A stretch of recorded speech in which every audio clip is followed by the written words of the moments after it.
निर्मलभाषितलिङ्गं निर्मलभाषितशोभितलिङ्गं जन्मजदुःखविनाशकलिङ्गं तत्प्रणमामि सदा शिवलिङ्गम्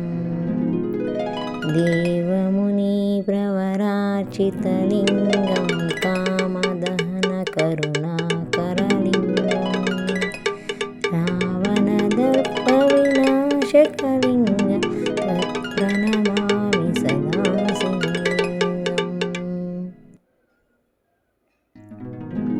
कनकमहामणिभूषितलिङ्गं फणिपतिवेष्टितशोभितलिङ्गं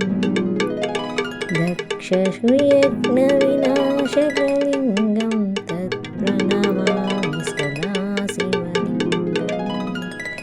कुङ्कुमचन्दनलेपितलिङ्गं पङ्कजहरसुशोभितलिङ्गं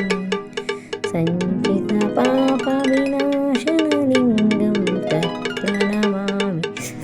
शिवलिङ्गम्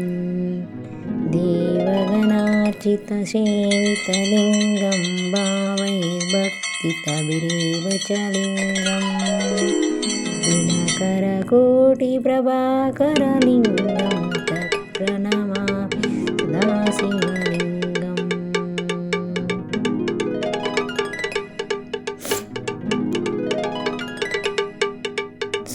अष्टदलोपरिवेष्टितलिङ्गं सर्वसमुद्भवकारणलिङ्गम्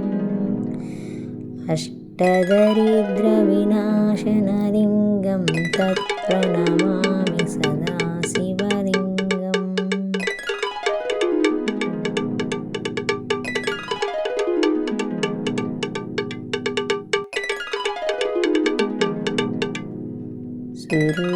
सुरवरपूजितलिङ्गं सुरवनपुष्पसदार्पितलिङ्गं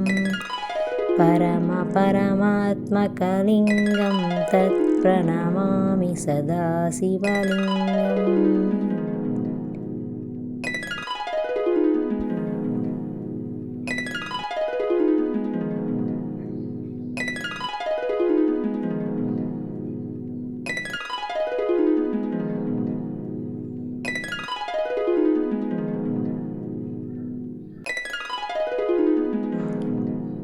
लिङ्गाष्टकम् इदं पुण्यं या पठिक्षौ सुनिधौ